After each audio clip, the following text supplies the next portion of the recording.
Good morning, everyone, and welcome to today's informational presentation about psychiatric advanced directives, also known as mental health advanced directives. I am Christopher Sneeders, Director of the Sachs Institute for Mental Health Law, Policy, and Ethics at USC Gould School of Law. We are pleased to be a part of the initial stages of this project, which, through the Mental Health Services Act, we believe California is poised as the state to help create psychiatric advanced directives, or PADs, that are both meaningful and accessible. Our main presenter today is Lori Hallmark, Special Project Director at Texas Rio Grande Legal Aid. After Lori's presentation, we will hear from Kieran Sirota, President of Concepts Forward Consulting and Program Manager for California's Multi-County PAD Innovation Project. A few notes before Lori begins. This Zoom session is being recorded, so please turn off your video if you do not wish to appear. Please also keep this in mind for the Q&A portion after Lori and Kieran's presentations. We've also done our best to provide Spanish interpretation, but I understand there may be some last-minute issue with Zoom's admins today. And if you would like interpretation, please look for instructions in the chat from our events team in order to connect with our interpreter, Madeline Rios. We will make sure to resolve this issue for all future presentations. Lastly, it would be great to know who you are. So please let us know in the chat if you feel so inclined. And now I will turn the proceedings over to Lori Hallmark. Thank you, Chris. Okay. Can you see my screen? Yes. Excellent. Yes. Okay, so first I just want to say that please don't send me chats or think that I'm reading the chat, because I'm not. I can't focus on too many things at once. And if I focus on the chat, I can't focus on what I'm doing. So just a little disclaimer there. I am Lori Hallmark. I work at Texas Rio Grande Legal Aid. All of my work involves PADs, advocacy from PADs, creating PADs. That's my whole life. So I'm very happy to be here to be able to speak about my very favorite subject. So thank you all for allowing me to speak about my very favorite subject. Okay, so just a little bit about the PAD project in the state of Texas. So again, I work for Texas Rio Grande Legal Aid. We cover about a third of the state of Texas, which is 68 counties. And so we cover from El Paso down the border all the way through the Rio Grande Valley, Brownsville up to Austin, San Antonio, and across that giant part of Texas that has very few humans. So within that service area, obviously we serve a variety of different types of populations, which is relevant for this project because we have obtained knowledge, dealt with problems, and encountered great opportunities with different populations. So that's important, I think, to know, because y'all have the ability to focus on really specific populations, and we don't have the ability to do that. We focus on them all. Our priority population for our work is people with serious mental illness. We specifically focus on psychosis. Pretty much the more they need us, the higher they are on the list of priorities of clients. It's the same way with our family law team. So there's so many potential clients that they focus on, the people who are experiencing the most severe domestic violence or sexual assault. Same thing. The more they need us, the higher they are on the list. But within our priority population, we do cover a variety of different populations. And so this is where the populations that y'all are looking at, they come underneath our priority population. So we have been addressing most, if not all, of these priority populations. And today I'm really focusing heavily on the criminal justice component.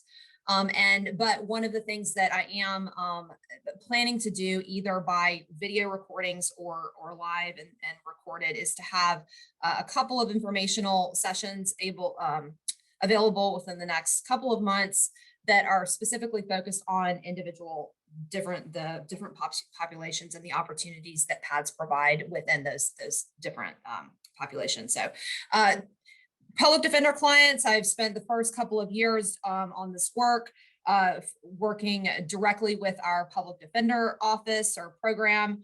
And those were the clients that sort of were the main focus Um, Mental health court, I'm going to talk about that a little bit later. People who are experiencing homelessness, people who are at risk of experiencing homelessness, and boy, is that a big group.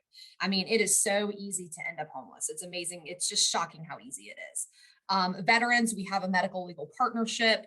So we serve veterans, people who are under conservatorship or at risk of being placed under conservatorship. We have active clients that are in that situation. And again, we serve our population, because we're legal aid, is people who are typically 125% or below of the federal poverty guidelines, which tends to encompass this population, unfortunately. And we have people who come in for other legal issues, so who apply for different kinds of services. It's, could be housing, could be public benefits appeals.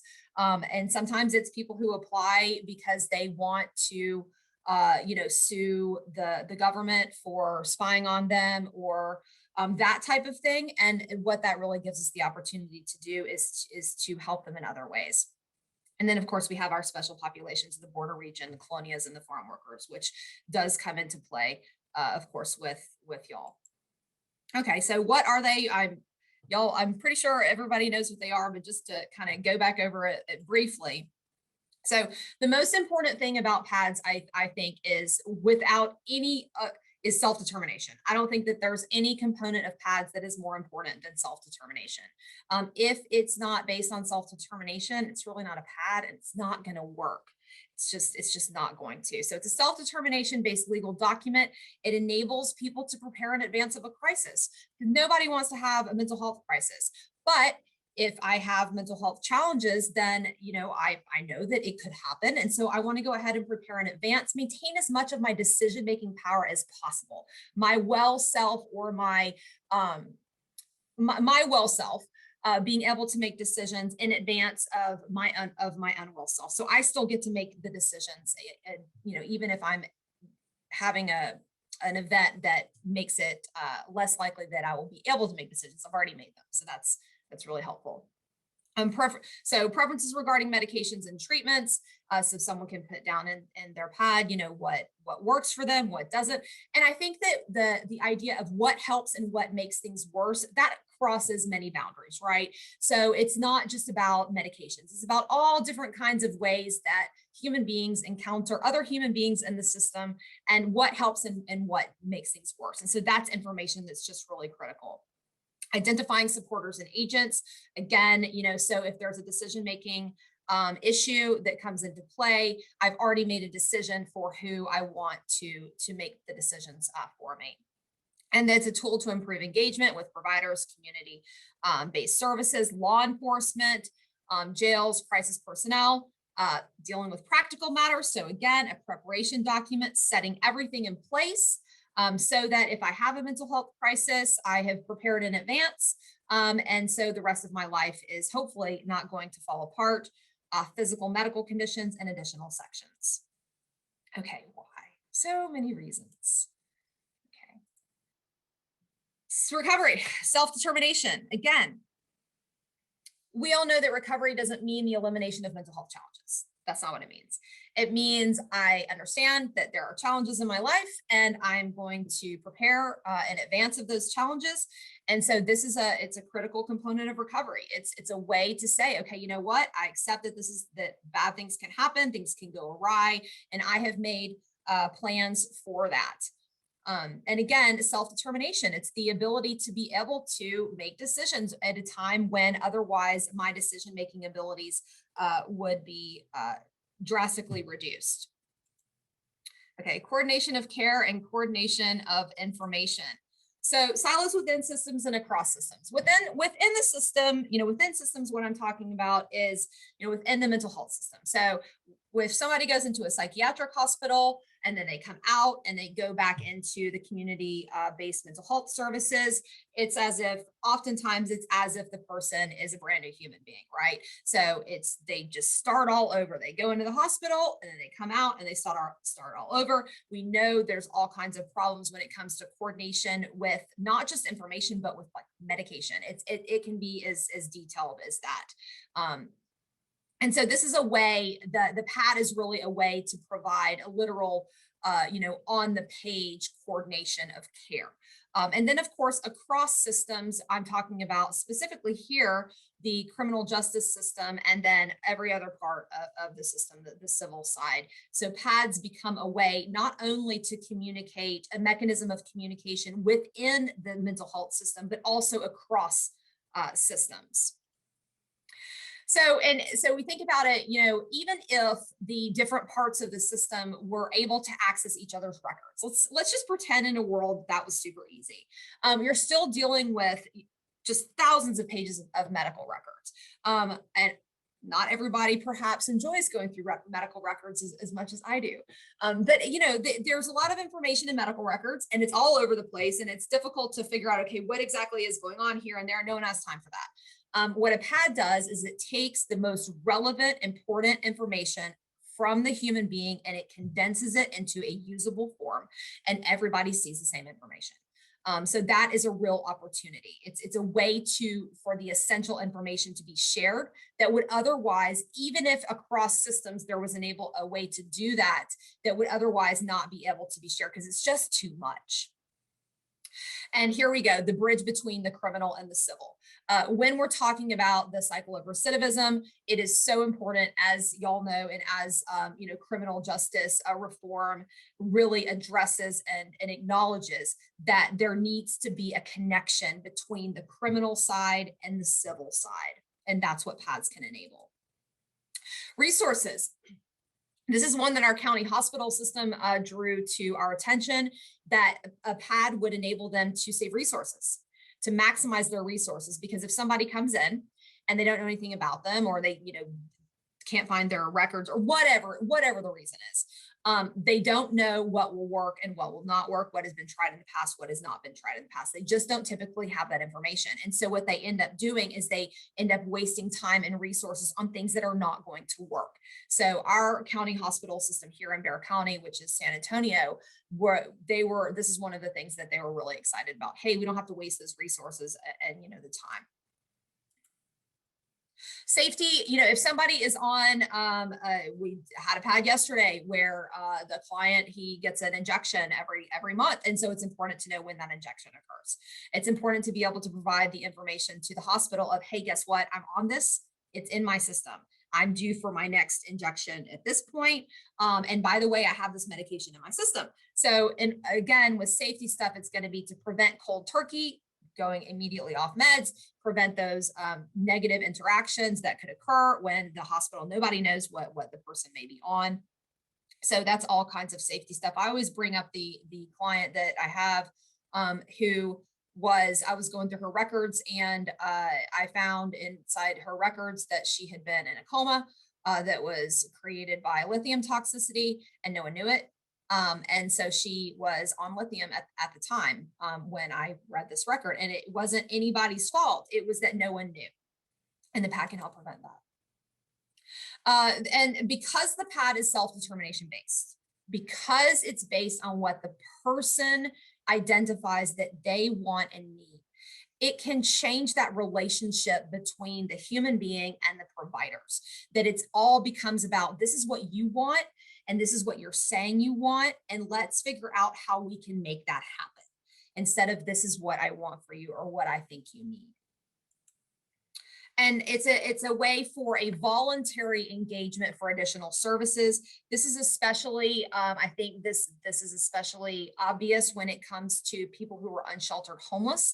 Now, it's really important the way that they're approached. However, what I have found is that, and this was, this was a lot more in pre-COVID, this was easier because we could have in-person communication with the client, but we're getting back to that. But it's amazing what happens when you are creating a rights document with a human being, when you can sit down with them and you can say, okay, I want to help you create a rights document. What matters to you? What helps? What do you want? What do you not want? I mean, think about the power in being able to make decisions and to have someone listen and respect them and it go into a legal document. I'm making decisions, a person who typically may not have the option to choose things. So, how often does someone who's living unsheltered homeless get to choose which kind of food they want? I mean, just something as simple as that, not being able to choose between this thing or that thing, to be able to have the opportunity to say, this is what I want. And not only is this what I want, but this human being is putting it into a document for me that's a legal document. Is such a powerful thing. And once that relationship is established, what we find is that those human beings come back to us again because we have demonstrated that they can trust us and that we work for them. Okay, now here we go, criminal justice. So the very first thing that we hope that PADS will be able to do, and this will be especially effective once they are implemented throughout the system, that we want to avoid crises in the first place, right? Obviously, there are always going to be mental health challenges. I mean, everybody in the world faces different levels of challenges depending on what's going on in their life. But hopefully, we can avoid, crises that are elevated to the level, mental health challenges that are elevated to the level of a crisis. Hopefully, that can be avoided at least a large percentage of the time. If it does happen, though, and there is an engagement with law enforcement, so of course we want to avoid engagement with law enforcement in the first place, but if there is an engagement with law enforcement, we really want, and what the PAD can help do is, number one, it can reduce the risk of escalation so that we don't want people getting hurt. So that's the number one thing is physical safety. And then the next part is we want to reduce arrests, right? Because so often the engagement with law enforcement leads to arrests, which is bad for everybody. And then again, that relationship, a PAD is really an opportunity. It's a guide for the providers to be able to say, look, I understand what this human being wants. I now can see the kinds of tools that I have to help me to engage with them so that we don't have an escalation. We don't exacerbate a problem that may already be ongoing.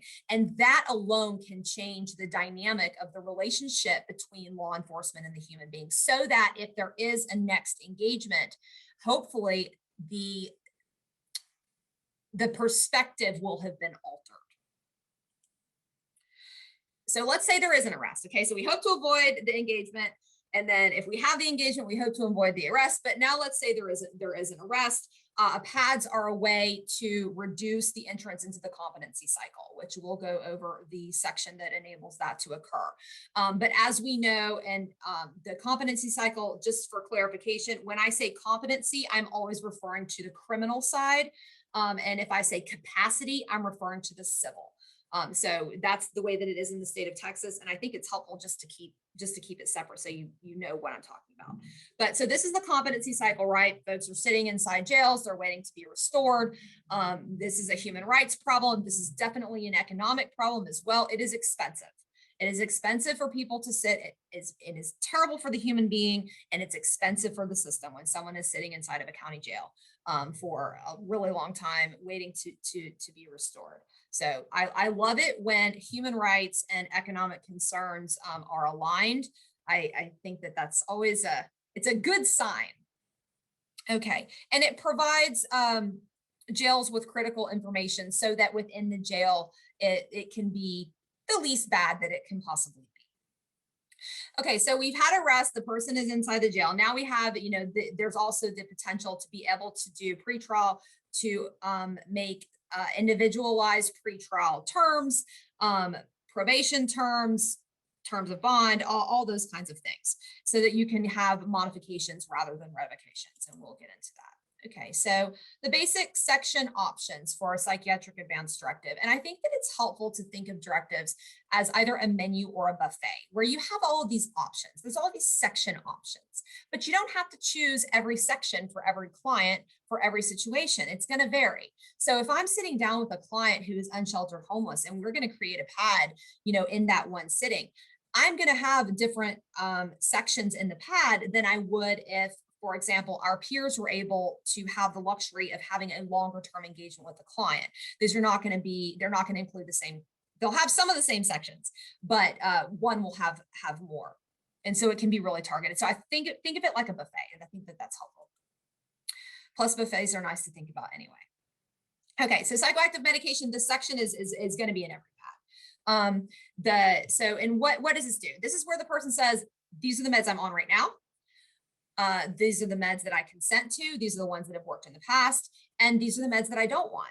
And here's why. And it's really important, I think, right off the bat, it is so critical that the human being is empowered to be able to say, I don't want this going in my body. That is the most, as soon as the person has the ability to say that, it changes everything, because now they know that they really do have decision-making power. And so one of the really powerful parts is we always begin with the psychoactive medication section, and we right up at the beginning allow and provide and ask, what medications do you not want? And that question alone can change the entire dynamic. But I have to say, it's really interesting because I've had very few clients, I think it's still only one, who has said, I don't consent to any medication at all. What we find, and I know that this is probably surprising to people, but what we find is that it's not that for most people, there's a misunderstanding here. It's that I know what works in my body and what I'm willing to take. And that's the decision that's really important. But we also go ahead in here and we acknowledge that, pills are not a panacea. They just are not. And so there are so many other components of wellness, and we want to make sure that we acknowledge those and have a place for those. This is where you can really, like with a wrap, the information that is obtained in a wrap can really bolster this section of, here are all the other things that help me to maintain my wellness. All of those things that are just critical to staying well. The considerations when considering, this is where, so we have clients, maybe it's important, maybe I'm in school. Maybe it's important to me to be able to drive to see my friends, or to drive to do an important activity. Maybe it's important for me to be able to exercise, that I find joy from that, or I find joy from hiking, or I find joy from taking walks. I like cooking. All of the things that give me meaning in life. That's important, because if the person is faced with the decision between, these are the things that I find meaningful in life, and if I take these meds that are being provided to me, I cannot do this thing that's meaningful in my life because I'm not able to do it. I'm too foggy. I'm too, I don't, whatever. The medication prevents the important things that give my life meaning. If someone has to make that decision, I mean, it's obvious. I mean, what would we choose, right? What would you choose? So meaning in life, you can avoid that direct conflict, and that's beneficial for everybody. The other thing is clients oftentimes are able to say, you know what, I tried X med in the past and it seemed to be like working, but it gave me these side effects that I don't find tolerable. And so that information as well, to be able to say, you know what, these are the side effects that I don't want, that's important information for the providers to have. And again, that information is such an opportunity. It enables the provider to problem solve based on what the client wants, and how that just changes the dynamic. Preferences for emergency treatment. Now, this is typically thought of as specifically for hospitals, but it's relevant for jails as well. This is, we're talking about a situation where there has been an escalation and there's going to be an emergency intervention. And so y'all know what we're talking about. We're talking about a physical, immediate engagement that usually involves, a forced injection. It can involve seclusion and restraint. And of course, what we want to do is to be able to avoid this, both in hospitals and in jail. So this is information that is relevant to both. So the person can put in order, this is the worst of these options is whatever, and the least bad is whatever. But the most important component of this section is the ability to be able to provide information that will help de-escalate. So what can help if things start getting a little bit out of control? Now I'm providing tools to the employees, the staff, so that they have this information of, this is how I can de-escalate. And it's super individualized. I think that it's important to always remember that the information that goes into the pad is very individualized. It cannot be created in a checkbox. It just can't. The information is too specific to the individual. And so a checkbox just isn't going to work, because human beings don't fit inside check boxes, and certainly our clients don't fit inside boxes. So it's very individualized again, and it's important to remember things like the same exact factor could go for one person in one way and another person another. For example, we have had clients who say, "Please call me sir." because they view it as a method of demonstrating respect. But we've had other clients who've said, don't call me sir, because when they hear the word sir, they hear it as a taunt, like, oh yeah, sir. So that's important. I mean, think about what that one word can do. For one person, it could de-escalate, and for another person, it could immediately escalate. And these tiny little details that can shift it in one way or another, this is the information that can be obtained in the pad. And that can be really critical so that we don't have these engagements. Information for law enforcement and crisis personnel. Okay. Again, it's very individualized. And I don't think that I can overemphasize the importance of the nature of the pad, the way that the information is obtained, and the fact that if it's obtained in the best way, that the amount of individualized information is really incredible that can be pulled out. So crisis intervention teams are fantastic. And I have seen some really amazing officers engage with people in extremely positive ways. But there's a gap there. That's generalized, right? We have the opportunity. There's an opportunity here to provide additional information that is individualized for that specific human being. So I always get back to this one. I don't know why I always think of this specific example. Maybe it's just because it was one of the earlier ones, that a client who he knows when he's not inside of a PTSD psychosis crisis episode, he knows the kinds of things that he thinks when he's in one. So he knows that sometimes he'll think that people are not who they say they are. He thinks that they're imposters, which is, something we encounter a lot. So he's developed these tools for himself, these tricks for himself, so that he'll believe that the person is who they say they are. So like, for example, I knew this. And so we had his pad and he went into a mental health crisis. And he was starting to have this issue with me. And so what I was able to do is I could take that knowledge and I could say, hey, we had yogurt at X place. So again, the individualized information is critical. Is something like, tell me that you didn't warp here. Tell me that you are really a police officer. Please make sure to not have your police lights flashing. That's going to embarrass me. I mean, we have the number of clients who say that is really interesting, who say, I don't want their lights flashing because now all my neighbors know. It's just, again, it's very individualized. This is really important information about what can help us, what can de-escalate and what can escalate. And so as y'all know, it really is the tiniest details. And those are the details that we want. And that's why the pads are so individualized, is because we want that detail for this one human being that is going to turn it in a positive direction.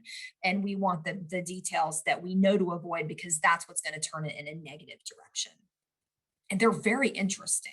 They're fascinating. The pads end up being, they're truly beautiful documents. They reflect the human beings that create them. And they are as individual as the human beings who create them. They are not standardized. They just can't be, they won't work. So this is also, of course, we want to be able to avoid arrests. So we don't want people getting hurt. We want to avoid arrests. And again, with the relationship is really important, so that hopefully we can kind of change that dynamic. And that will be beneficial moving forward, both from an individualized and a broader systemic perspective. Critical physical medical information. So this is important for everybody to have, right? So often what we find is that our clients are not receiving the medical care that they need. They start having a medical issue, and now, because there's a medical issue, it's stress, it's disrupting sleep, it's doing whatever, it's increasing mental health challenges. And so now we have symptoms, manifestations of a mental health challenge at the same time as some kind of physical medical situation going on. And it's really difficult for the person to receive the medical care that they need, because they may not be able to express themselves in a way that the medical providers can obtain the information at that point. And so this is where you really want to know this information. I mean, jails need to know it too. Hospitals need to know it, whether they're going into an ER or whether they're going, maybe into a psych hospital. Everybody needs to know if the person has diabetes, if they have liver disease. This brings up a good example of, she was a client right before COVID, and it was when we were doing weekly clinics inside of in a courtyard. It's a place that provides services to people who are unsheltered, homeless. And so we would go and talk to them about a rights document, and then sit down with them and create it right there. And this woman, it was very interesting because she was definitely not young. She had been cycling through homelessness for years. And she, you know, her feet are all ripped up, all of the kind of typical problems that you see for people who are, you know, living kind of long-term unsheltered homeless. And when we came to this section, she said, you know, I have stage 4 liver disease. And she had the card of the doctor who she had seen about the liver disease. And this was very important. Obviously, it was important to her, and it's critical information regardless. So she was really focused on wanting to make sure that she had that information, including the doctor's name and their number and everything inside her pad. And I think that that's a really good example, not only of the importance of this section and the wide array of opportunities that PAD can provide, but also the decision-making power and the information that can be obtained from someone from people who are unsheltered homeless, right? People can still make decisions. They still know what's going on in their life. The other sections that we always include, again, if we can, there are times when you know we can't. It's a buffet, but typically all of our pads have where the person can designate an agent. So if they're not able to make if a doctor decides they're not able to make medical decisions for themselves, they have designated somebody who would then have the power to make those medical decisions.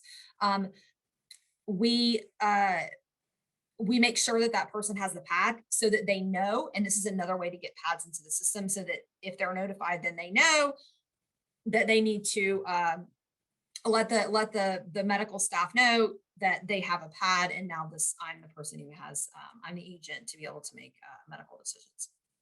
Identifying supporters. So you know, some people will have people that they trust that can help with decision making, and so this is an opportunity to do that. Notification. We put this in here because you know, oftentimes people are taken in to a hospital and nobody knows where they are. They may be unable to make a phone call for whatever reason. There are many reasons that someone could be unable to make a phone call.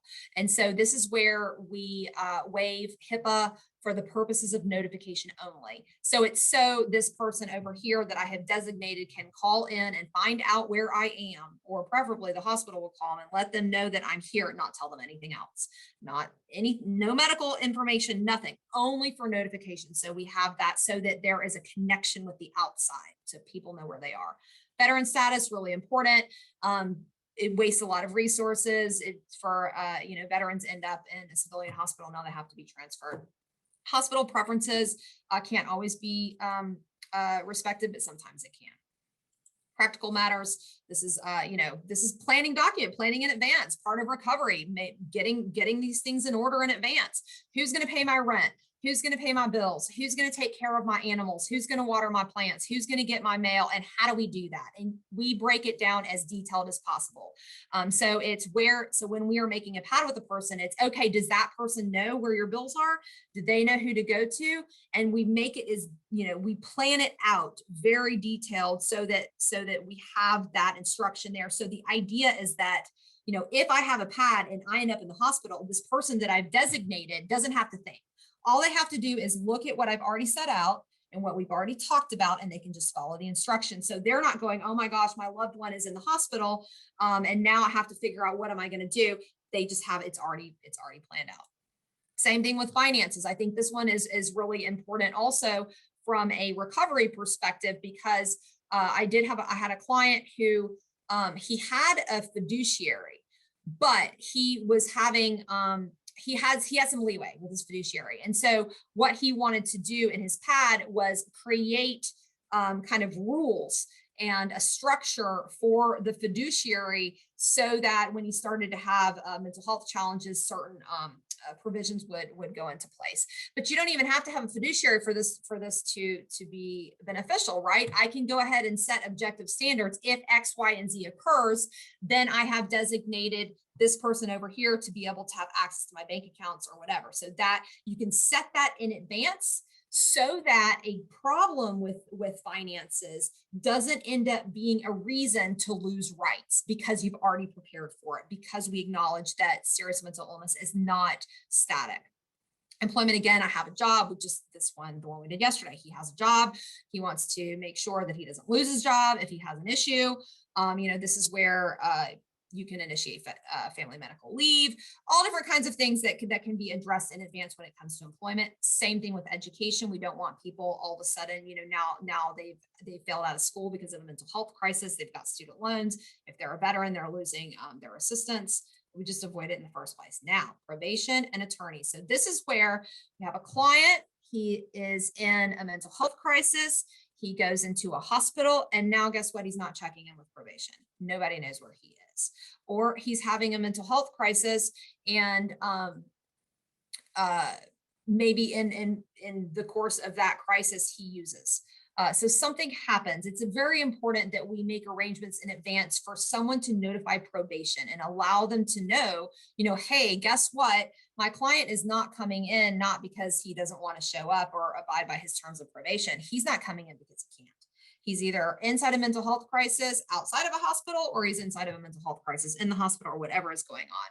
Also, this is where for defense attorneys, please contact my defense attorney. Let people know what's going on so we don't end up initiating, violations of probation. And now we have that whole situation to deal with. Okay, effective communication. All right, this is one of my, after law enforcement and crisis personnel, this is probably my favorite section, although it would be difficult to designate a favorite section. I love them all. What I noticed when I was working really closely with our public defenders program is that there were many people who were ending up in the competency cycle. So someone had initiated the process of them, being evaluated, and then they were declared incompetent, who actually were competent. And by they actually were competent, what I mean is they were able to effectively communicate with their attorney. They were able to assist in their representation. They were able to participate inside of the courtroom, inside the legal process, if they were provided accommodation. It's just that no one thinks, we don't tend to think of serious mental illness in the same way as we do other disabilities when it comes to providing accommodation. So the way I think about this is, let's say somebody was in a wheelchair and they needed the courtroom, the physical space of the courtroom, to accommodate their needs so that they could participate and be inside the courtroom and do everything that they needed to do. If we have a person with PTSD and they can't, and the barriers to them being able to be inside that courtroom and participate are that they are triggered by, seeing law enforcement, or they're triggered by a crowd, or they're triggered by their back being to the door. There are ways that these things can be accommodated. There are ways that we can look for and accommodate different types of manifestations of serious mental illness to enable effective communication, which will reduce the number of people who go into the competency cycle in the first place. When we look at the competency cycle problem right now, we see, and very rightly so, people sitting inside jails, waiting to be restored. We see people who are, they're having to wait to go to a state hospital. Then, that's expensive. It's traumatizing. Everything about this is bad from human rights and economic perspective. And it's very important that we address that. All the human beings who are the flood, right? We have these human beings. This is the flood of the current system when it comes to competency. But what this section of the PAD enables us to do is it enables us to identify in advance what are the ways that we can facilitate a communication, that we can provide accommodation for effective communication so we can turn down the spigot. So we don't have, instead of just dealing with the flood, we need to deal with the flood, but instead of just dealing with the flood, we reduce the number of people who are going into the competency situation in the first place. And believe me, there are many opportunities to identify and provide accommodations that we just aren't thinking about. And this opportunity can really help address one of the major problems. Additional sections. So housing, I think that housing is this now. So these sections they come into play when you're able to have a longer term relationship with the client. So for us, that's when we are able to continue to represent clients who are able to develop a longer term relationship rapport with their peers.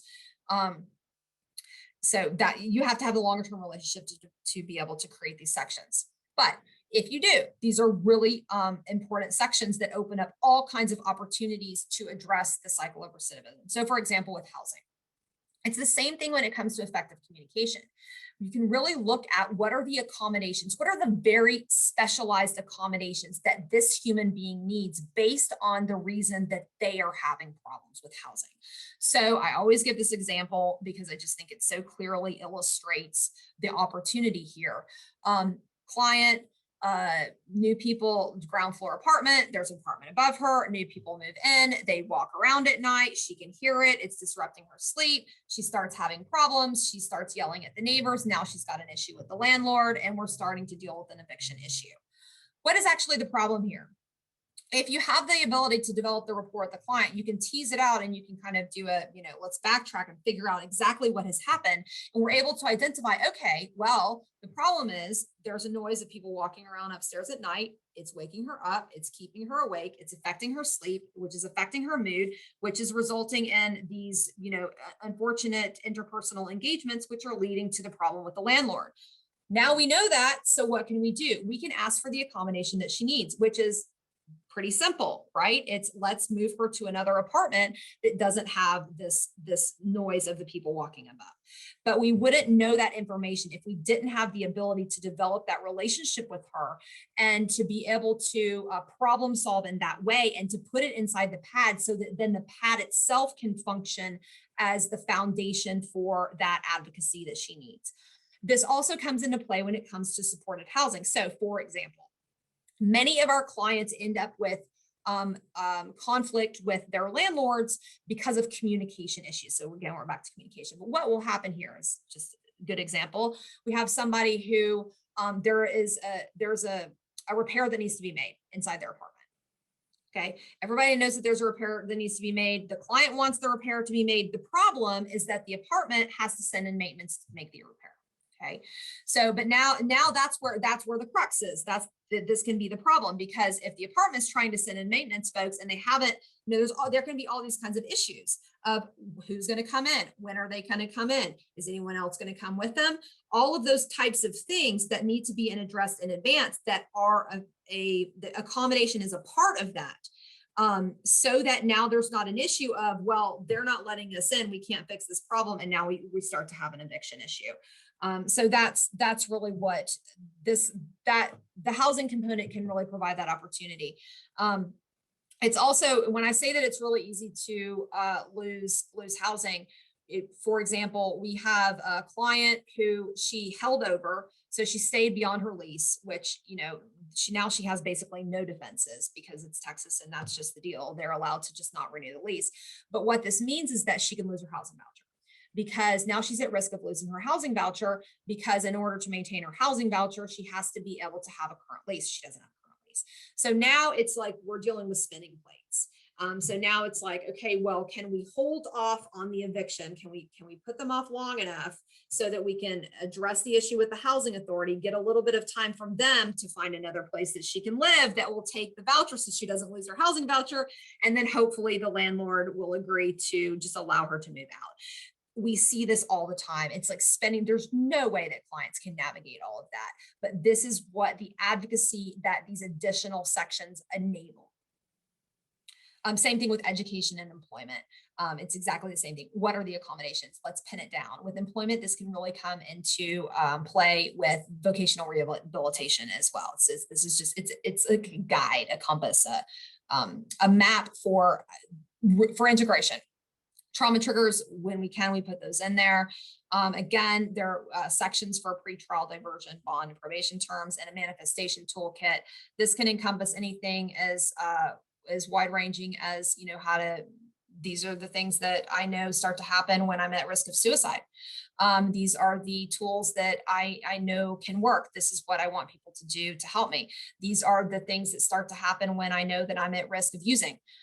This is what happens when I'm starting to when I'm entering into starting to have more challenges. These are the things that help. These are the things that make things worse. And it's all based on how the client identifies it and their identified solutions. So it is a problem solving with the person who helps the person create the pad. It cannot be a checkbox. It comes from that conversation. Okay. All right. So criminal justice engagement. At every step of the way, the pad, there is an opportunity for the pad to stop or reduce the criminal and the engagement with the criminal justice system. Number one, we want to prevent the engagement. This is what I referenced earlier. The entire pad is what can help reduce the engagement. The creation and implementation of the pad itself can lead to, that's what it's designed to do, to lead to integration so that we don't have these engagements in the first place. The manifestation toolkit is really critical here because so many of the issues that are addressed in the manifestation toolkit can be things that lead to engagement with law enforcement. So, how to avoid that in the first place. Okay, so we want to prevent engagement with law enforcement, but let's say that we don't prevent it, there is an engagement with law enforcement. So now is where, again, what we want to do is, if there's an engagement with law enforcement, we want to avoid an escalation. We want to avoid people being harmed, and we want to avoid arrests. So the section that is really critical for this is the information for law enforcement and crisis personnel, right?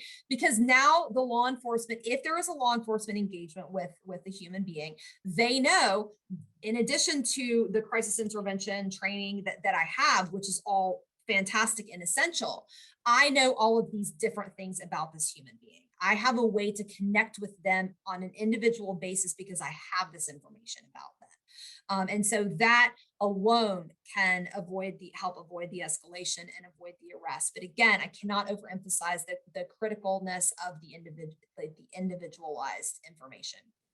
Now, let's say that the person is arrested. So now, we haven't had it. Let's say we've avoided an escalation or whatever, the person is actually arrested. Okay. So the third opportunity here is the ability to reduce the number of people who are declared incompetent. And the way you get there is through the effective communication section.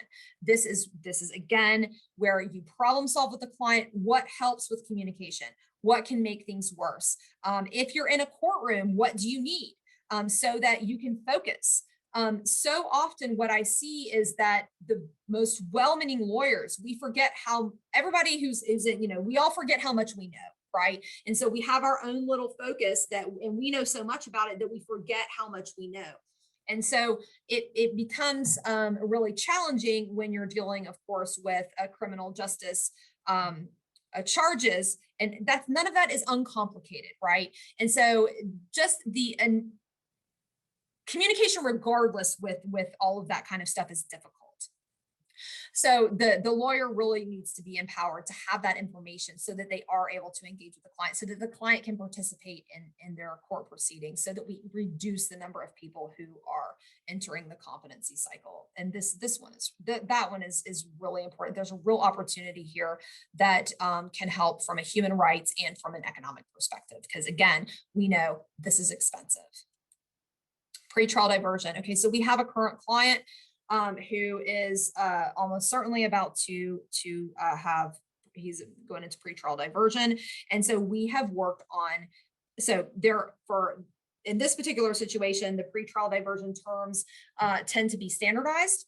And so what we've been able to do is work with the client to identify, which of these standardized terms need to be adjusted to provide accommodation for his specific needs, and also safety net, right? So if he starts to have a problem and he knows he's not going to be able to report, or if he starts to have a problem and he's afraid he's going to use, putting inside the pad for those terms will enable those accommodations and the safety net provisions to be put into the terms themselves. So we're looking at it in advance. And now when his lawyer goes to advocate for the pretrial diversion terms, she's going to request accommodations, and she's going to request specific safety net components that can enable, again, modification rather than revocation.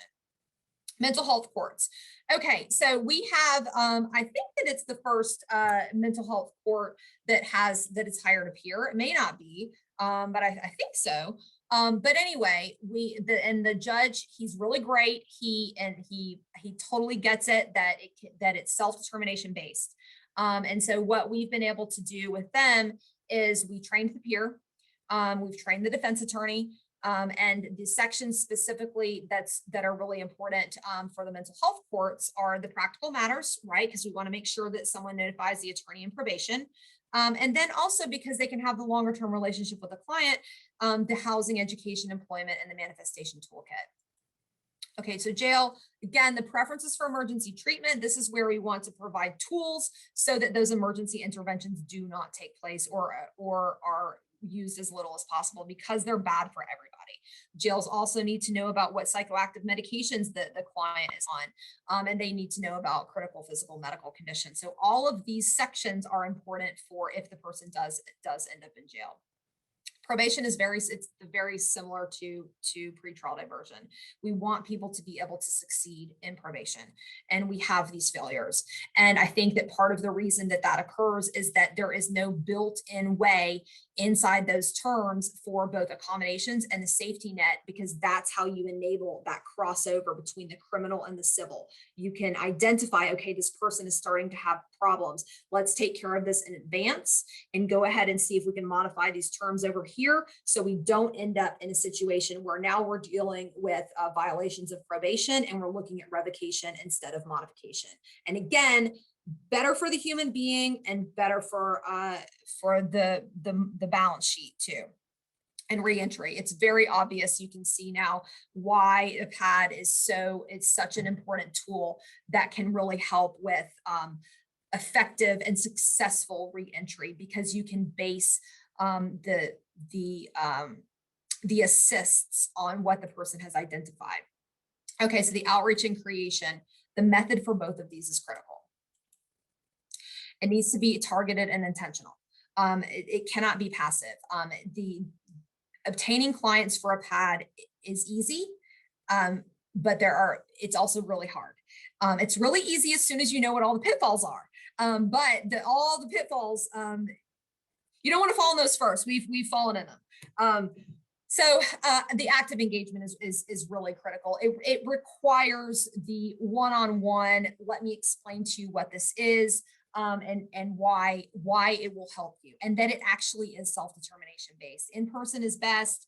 With the clubhouse, we go into the clubhouse, talk to people, and the in-person is best. And who conducts the outreach?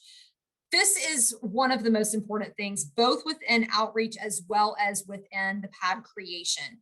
If there is a power disparity, if there is a perceived power disparity, it is not going to work. The person has to be able to feel, they have to have the agency to tell the truth, to say no. It cannot be where they're worried about, if I don't say the right thing, then I'm going to lose out on an opportunity, or there may be some type of coercive situation. It cannot be part of any kind of coercion. It has to be on an equal basis, or even an unequal basis in the other direction. So for us, I represent them. I have a duty to them. I serve my client. And so there is a definite, we serve them. The power disparity there is they're in control, and we are definitely doing what they want. The creation itself, the way the pad is created, is crucial. It is a conversation. It is not a form that you just checkbox. It's not that. It will not work. It is this is why peers are so important. It is a conversation that is about problem solving, that is pulling out those individualized details that give the pad the power to be able to do what it is intended to do from an advocacy, holistic integration perspective. When we do these, we have one person as well, especially with virtual, one person is doing the interview and the other person is transcribing. And I mean, two people that are not the client. One person can do this if it's in person, but it's still easier with two. The client never holds the paper. I mean, they can look at it, they can hold it if they want to, but I think one of the barriers to creating the document is where you just go, okay, do you want to do this? And it's like, oh my gosh, no, I don't want any part of all of this paper. And there's just this natural response. We remove all of that. We're having a conversation, and through that conversation, the person who's transcribing is putting that information or that is being organically obtained into the pad. So they're creating, so the human being never has to touch that paper. And again, this is where peers are so essential, that problem solving ability and that power, that dynamic, it needs to be equal. It cannot be part of coercion. Very briefly, last slide, mental health court. I'm very excited about this mental health court. It's in Galveston County. And like I said, the judge, he assembled his court when he was getting ready to get the money for the court. And he heard about PADS, and he invited us in, and he had the opportunity to engage with one of our peers who works with us. And so he ended up getting money. He actively sought out to hire a peer for the court. He allowed us to train the peer. And so we have trained the peer to do the interviewing, and then the defense attorney to do the transcribing. And it's totally voluntary, but what it enables is that all of those services that are then created are based on the pad, and the protection for the self-determination component of the pad is that it's voluntary, and look who's creating it, the peer and the defense attorney. So both of those human beings, their roles are to serve the client. And so the document itself has the integrity, and it has that critical information that it wouldn't otherwise have, that then enables the supports, the long-term supports and services to be created based on what the person actually says they want and need. Okay, so I really appreciate y'all allowing me to speak about my favorite topic, and I am going to turn it over to Kieran. And then I think we have a Q&A after that. So I'm going to stop sharing my screen.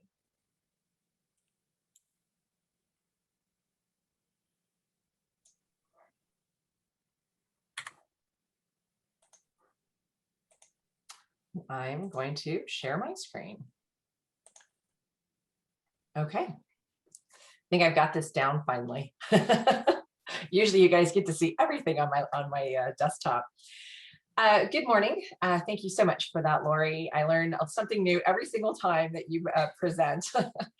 My name is Kieran Sahota, and I'm with Concepts Forward Consulting. I've been hired by the California Mental Health Services Act Oversight and Accountability Commission to oversee a multi-county PADS project. And just a little bit of information on what that means. Actually, is for those of you that are not familiar with Mental Health Services Act, it is what we call the millionaire's tax here in California, or Prop 63. And through that, the state oversight, the Mental Health Services Act, or the Mental Health Services Oversight and Accountability Commission receives funding as well to help move projects forward in California. The original PADS came forward through the Innovation Incubator, which is a portfolio of a collection of projects. And these projects, which are key elements of the strategic plan for transforming mental health in California, PADS happened to be one of those statewide projects that was listed as something important to members in the state of California. And so 5 counties have agreed to explore the use and accessibility of PADS. And so I'm going to just quickly kind of tell you what the project entails. Part of it is we have to go through a stakeholder process. The 5 counties are all getting together. We write a document, and we actually have to have it approved by the Oversight and Accountability Commission. Any use of Mental Health Services Act funding has to be approved by the commission, whether it's in an annual report or in the case of innovations, we have to go forward and present our project. So the project as it stands right now is really looking to standardize PADS training and understanding in California. It's easy to say, here's a pad, go do a pad, or I want to do a pad, or fill out a pad, but really not even understanding what that entails and truly what it means to sit next to somebody and help them fill out a pad. And what does it mean to have a psychiatric advanced directive? And what does it mean for the families? What does it mean for the support person? So really being able to standardize that training as something that could be successful in any county in California, and eventually, hopefully, trickle to some of the other states, if not all the states in our nation. We'd really like to standardize the PADS template. If you research PADS templates, there's 27 states. I think there's 25 different PADS. And many of them don't even use the voice of a consumer in creating that PAD. And so we're not going to start from scratch. We're going to look at the PADs that are already out there and sit with our group of peers and consumers and consumer advocates and families and law enforcement and say, what is the most important aspects that you need people to understand if you're in a crisis? And so really looking at a standardized PAD, is it right off the bat, the emergency information is 1 or 2 pages and a full PAD is 30 pages?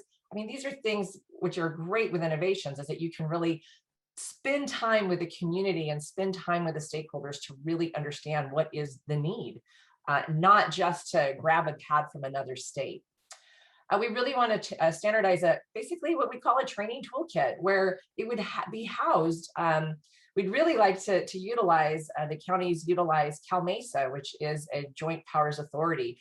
So really being able to utilize what we already have in our state as an area that can hold and house these PADs in a learning management system, in which any county can grab that information, and it's standard training.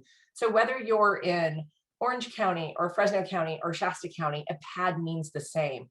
And if you didn't create a PAD in Orange County because you just weren't ready, but you ended up somehow in Shasta County, you're going to get the exact same information. You're going to get the same training. The individual is going to know exactly how to sit with you and help you fill out your PAD. We'd like to align our mental health PADs with our advanced directives. So the idea too is to bring to parity that the idea that everybody understands what an advanced directive is. Your doctors ask for them, the hospitals ask for them. Nobody even thinks to ask about a PAD. What do you want to have happen to you in a state of crisis? Or let's say down the road, it is someone that has Alzheimer's or dementia. They have an opportunity even to be able to create a PAD. Because I know I worked for law enforcement for a number of years and on their CIT program. And I remember many times going out to some of our elderly that had dementia and law enforcement not knowing who to call or how to handle them in a situation. And so being able to even have a PAD to help our elderly down the road, it would be so helpful. But really aligning, we think so clearly of our physical health, but we rarely think about our mental health. I mentioned before the ease of county access to a learning management system. So being able to house all that information in one area that's central to every county in California. Really utilizing peers to create our PADs, because really those with lived experience and understanding can lead to that open dialogue where someone may not feel comfortable talking to a clinician or their parent, but they may feel more comfortable talking to a peer that they themselves have been hospitalized or they themselves have been incarcerated due to their mental illness. So really having that trust. And they also, research shows that those that come in and do those PADs the first time build that trust, they're more likely to come into services from then on. So to create a fully functioning cloud-based platform, and what that is we really are looking, SAMHSA has one right now. It's an app, not a cloud-based platform though, but it's an app that was created by the APA, the American Psychological Association. But that is an app right now that an individual has on their phone. And as we know, in the moment of a crisis, you may not have your phone. You may not even want to have anyone look at your phone or touch your phone. And so being able to have a platform in California where it's fully interactive with law enforcement, with the hospitals, with a crisis team, to be able to get that in the moment information, I mean, literally in the moment information on who do we call, who is their support person, what medication have they been on, what medication do they have negative interactions with, how do I stand to really enhance our CIT training as it comes to de-escalation. But also to look at PADs as we have a separate advanced directive and we have a separate PADs template. And so being able to integrate into that, what we call interoperability, in which the hospitals can gain that information. And we would do so with stakeholder input. What is the most important information you want the hospital to have? What is the most important information you want law enforcement to have? This isn't a free-for-all. This is really getting that community understanding and that conversation ahead of time so that we build something that is so usable for anybody in California. And then hopefully we could reach out to SAMHSA even and see how to help them create something nationwide so that pads can be carried across state lines even. We want to use legislation to help move this forward, to help enforce the use of pads. And yes, there's a legal pad template, but nobody really understands what that even means. But being able to enforce that hospitals need to ask and law enforcement needs to ask, do you have a pad? Or connecting that with our law enforcement system so that dispatch gets a call, they can see, oh, this person has a pad and can immediately notify law enforcement, hey, there's a pad on file, and let me give you some hints, on how to work with this individual. So really being able to use legislation in moving some of this along in really enforcing the use of pads.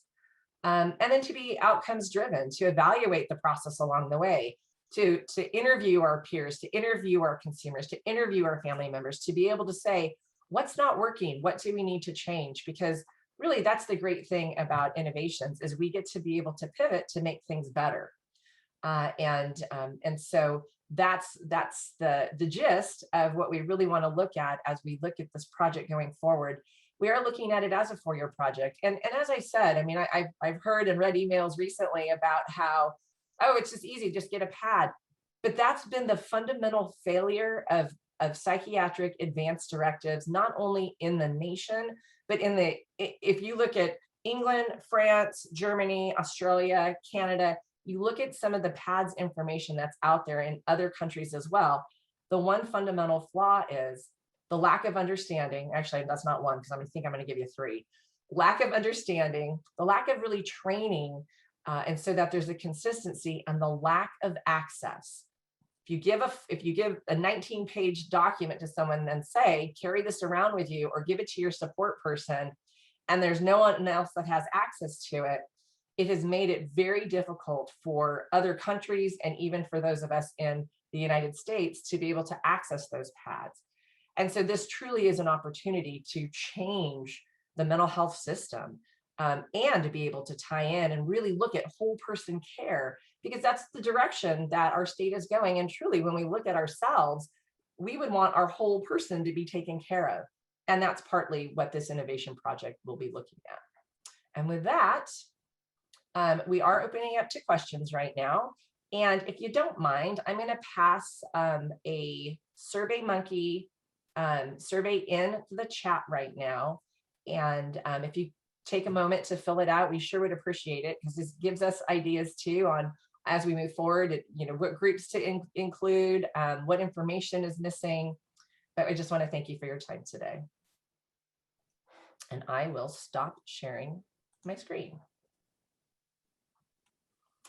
And, oh, I'm sorry, I was going to run into so the way we'd like to run the question and answer is, if you look at the bottom of your screen, on your right hand, you have something called reactions. It's a little smiley face. If you click that button, there's a bar that says raise hand.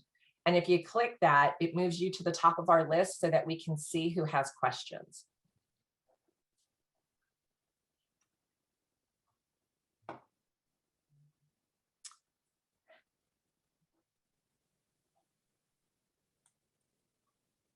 Now, I did see a couple questions in the chat if we want to address those, Karen. Sure. Let me send this SurveyMonkey out. I pasted it. It's in English and in Spanish. And there you go. So Jessica Hunt asks, what about when the individual is having a psychiatric emergency and doesn't remember or agree with the terms of the pad while they're actually in crisis and believes it's been altered against their will, perhaps by some nefarious source.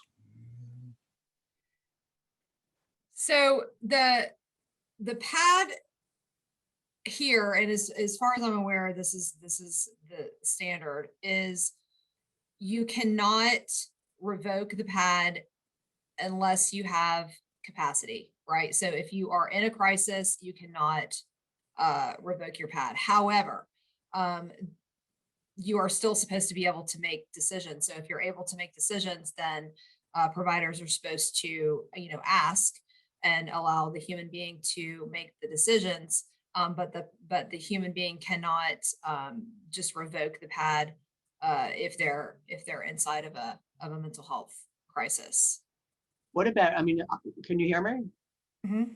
So clearly if someone is, floridly incompetent, so they make the advanced directive at time T1, at time T2, they're floridly psychotic, and want to change their mind. And I guess what we would say is, well, kind of the most protective of autonomy practices,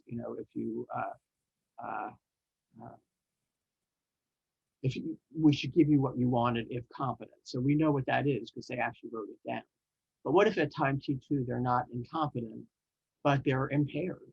They have a mental illness, and they're not doing their best at thinking. But a lot of us don't do our best at thinking at different times. So I'm wondering what you think about that situation, whether the pad should be enforced in that circumstance. So I don't think that the pad should never be enforced against the human being, Okay. right?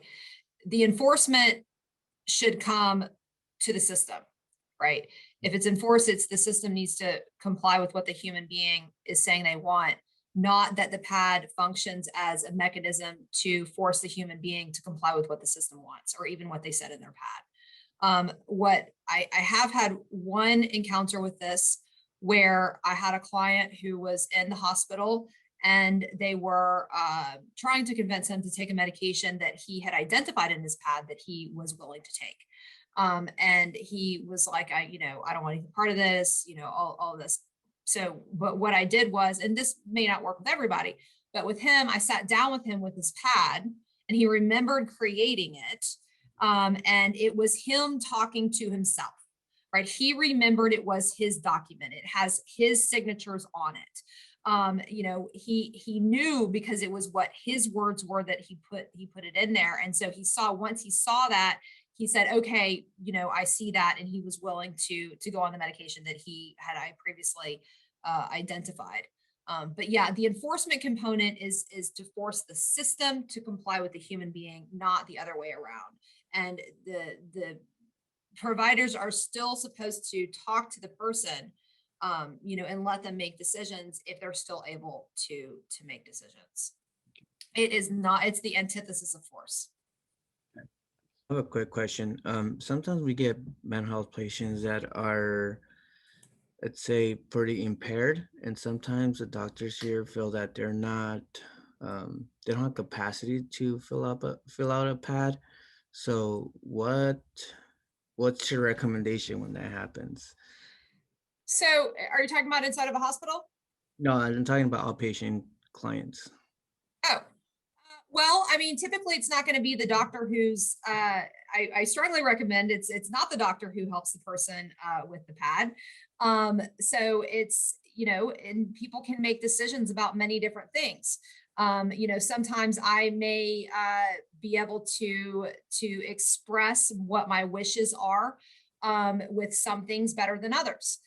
So it's really all about maximizing the person's ability to make decisions and not beginning from an idea that this person cannot make decisions. We always start with this person can make decisions, and let's talk about the decisions that they can make, and let's put the pad into place in that way. It's not going to be the doctors who are creating the pads, who are helping the They're person not. to create the pads. Not typically. I mean, that would be. I would strongly recommend against that. It's not an equal power relationship. Because sometimes it says that because the person is so impaired that maybe because previously they didn't have a pad, right? And then now they're discussing, well, this person needs a pad or advanced directive so they can assign an agent to make decisions for them because when they sign for medications, they're so impaired that they don't really know what they're signing, right? No one's going to create the pad should not ever be created in a situation like that. Okay. This is when the person is not inside of a mental health crisis, that's when the pad is created. Yeah, And that does not, sorry, go ahead. and that's when it's usually, I mean, we have really severe persistent mental health patients that come to our clinic Mhm. that really need high level of support, which is usually their family. And sometimes the doctor feels uncomfortable for this person to sign that paperwork for consent for medications, right? And what's been recommended in the past was either that or power of attorney to make decisions, but the patient will still need to sign the paperwork and give, approval for that to happen. So that's So going. this is why it's so important of the way the pads are created and who does it, and who facilitates the creation of the pads. This is why peers are critical, because once you get to the point where it's this person can't make decisions, then that's not when the pad is created. Okay. So the pad is already in place when we get to the point where the doctor is saying, they can't sign anything. They've already got it, right? And so once you're in that situation, then what you're looking at is, okay, we have a person that we know cycles. And it becomes, when do we engage and how do we engage and who engages regarding creating the pad? So it's not going to happen when they're in crisis. Yeah. So, and the other thing is that a lot of the advanced directive or power of attorneys, they recommend to have two witnesses, right? Or what's it called? A notary. Notary. And we had notaries in the past that feel uncomfortable with patients. I mean, So a lot of that is going to be, that's education, yeah. right? And it's going to be, again, when and how and who creates the pad. So that is essential of figuring out those logistics. And there are some places and people and situations that are appropriate for pad creation, and there are some that are not. And so those are the kinds of really important logistics that we'll be able to hash out in the 4 years of the pad implementation and the project, the innovation project.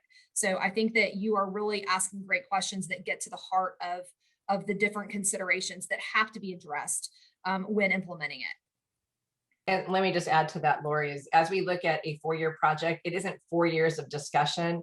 It is really getting into these questions in that first year and helping to create and train teams, pad teams in the beginning of the second year, and rolling out that training in that second year to really work with our communities. Because what you're saying is a lot of training. I mean, as you can see, our psychologists need training, our clinicians need training, our peers need training. And it may be that somebody has the capability at that moment of filling out part of the pad, but maybe not the whole thing. And so all of this goes into the training. And I agree with Laura, you just asked some really, really great questions. And this is where training and again, that idea of, oh, here, let's just create a pad, and oh, everyone in California can do a pad. But as you can see, look at all the challenges. And so what we want to do through this innovation project is help mitigate those challenges and create that training toolkit so that whether it's your organization or another organization or a county over, that everybody will have that same information on the best way to be able to create these pads. And also, whether it's the notary or whether it's the digital signature, really being able to flush out so much of this conversation within that first year of the innovation project. Looking forward to the trainings. So I see a question from Genevieve, and this was during the presentations. How would an advanced medical directive and PAD come into play if one is more recently dated? Would one supersede another, or are they considered different forms of care in different systems? For example, physical health and behavioral health. So they shouldn't contradict each other. So they would be two separate documents.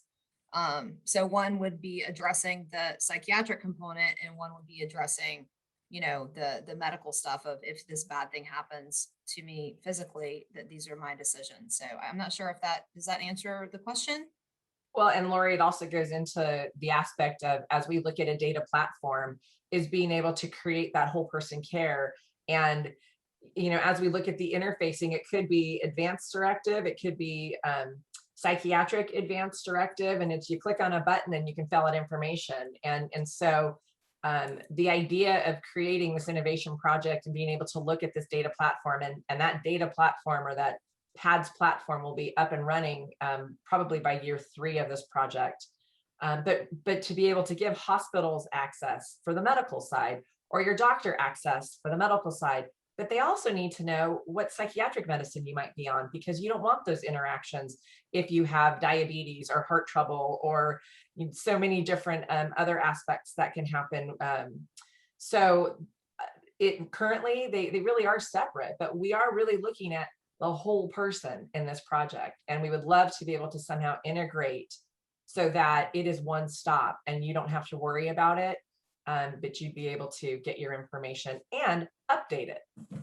Really briefly, I see there's a raised hand, but we, during COVID, one of the things that we have done is we added in basically the living will as an option into the PAD, because of our population base was so at high risk for, you know, getting COVID and having really bad results, that we wanted them to be able to make those decisions now. So we added in an optional living will component into our PAD. I also would like to point out that the enforcement is really important.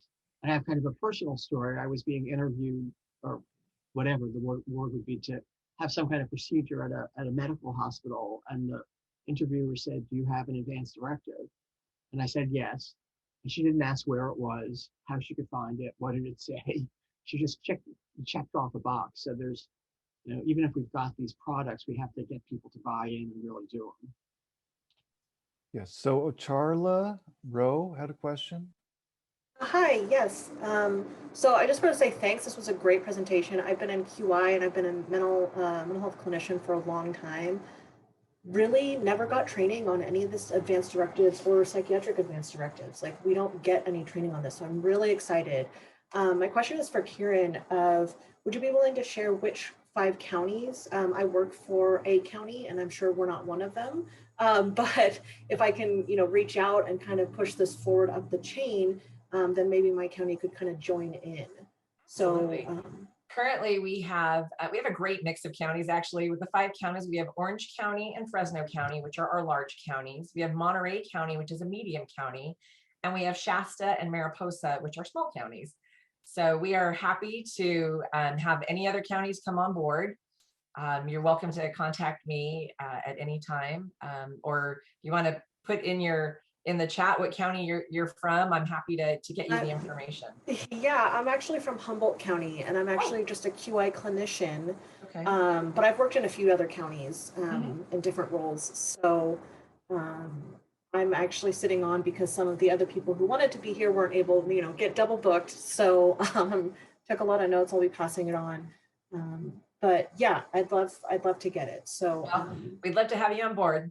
Okay. So, I mean, one way or another, pads are coming to California. Well, yeah, and well, that's actually been one thing that our stakeholders have actually been bringing forward. Is our NAMI has been asking, like, we need to do more of this, because what happens is somebody will end up in an inpatient, and the family member is calling because they can't find out where this person is, and because of HIPAA, we're not allowed to tell them if they're in the inpatient unit or not. So then the family members are just scrambling, you know, panicking. And so we're trying to figure this out. So this comes at a really, really good time. So right. I will put my email in the chat if that's okay. And then that way you can, okay. Thank you so much. Wonderful. And Debbie Garcia from Imperial County, Kieran is saying, has the innovation project been approved? And there's one other question after that.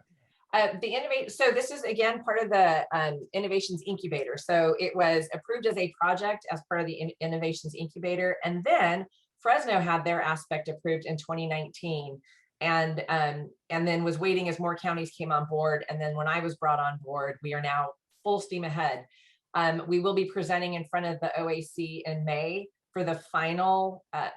For any other counties that are on board at that point, we will be bringing those counties forward to the official MHS OAC commission. in May. And then obviously, as with MHSA, for those of you that are in county land, I used to work for a county mental health system, and I ran their MHSA program for 7 years. So, or almost 7 years. So I'm very familiar with MHSA and how it works.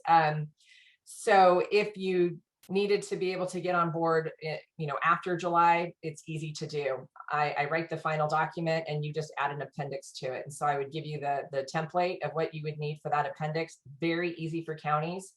And then I'm running the project for the whole 4 years again to make it easier on counties. And so it is. So a long roundabout way of your question, yes, it's approved, and yet we have to approve any new county that comes on board. And then I think a good way to finish up here, it says, Tony Vang says, what a great tool, exclamation point. Has Texas noticed any measurable outcomes with the use of PADS? So I can give you anecdotal, I can talk to you about my clients like all day long. But have we done specific data collection on PADS? We have not. It's just not something that we have the ability to do. Our resources are that's just not what we're doing. But I can tell you many tales about clients and the way that PADS are being used. And for example, I've been hoping to do, we haven't yet done one, but we're about to, the employment section of an expanded PAD. So this is really exciting because we had a client come in who she has schizophrenia, and she had been working at a hotel, and she lost her job because she was out. She missed a couple of days, like 3+ days, due to a mental health crisis. And so now the employment team is working on having some, being able to advocate when it comes to her current employment situation or the previous employment situation, and get her some like family medical leave stuff and all the stuff the employment team does. But it also gives us the ability to identify the accommodations that she's going to need moving forward for a new job, and gives us the ability to advocate for that. So that's an example of where we're pushing it. Same thing with like the current one that we're working on pretrial diversion terms. So we do not have data that we've collected that's quantitative. We do have qualitative, as well as I can tell you all about my clients, but we just don't. Y'all have the abilities to do that with your innovation projects and that sort of thing, and we just don't. I mean, I can do like searches within our database for identifying different things, but no actual data that I can send to you. So can I just say one thing real quick? Yeah, I just really wanted to thank you both for speaking. Lori gave a great presentation. It was really powerful, not only kind of policy and theory, but also peppering your talk with cases. That makes it real and impactful. And Karen, you're laying out all the different considerations, sort of the theoretical side of all of this was really terrific. So I just wanted to thank both of you and everybody who's here and participating. So. Great. And with that, I think we're at the end of our time. We'll be sending, when we have a link available to the recording, we'll send it out to everyone who registered, as well as we'll ask Lori to share slides at that time. But thank you for saying that. That you just made my day. That means a great deal. Thank you very much. Thank you. You're great. It's good to see you. Good to see you too. Oh, we have another question. I don't mind answering another question. It's up to y'all. Is there another question? Where is it? It looks like Charla. Oh, no, I just don't think her hand got lowered. She was. Oh, okay. No, yeah, that was me. I was Emoji, clapping because I thumbs up very and much clapping. agree with Ellen. So thank you. Thank you. Well, as you can see, we have a lot of passion towards this project. It's very exciting. Okay. All right. Thank you very much. Have a great day, everyone. Right. Have a great day. Look forward to more conversations. Thank you. Bye. Thanks. Bye, Ellen. Bye-bye. Chris, can you get me the chat so I can make sure I don't miss the emails that came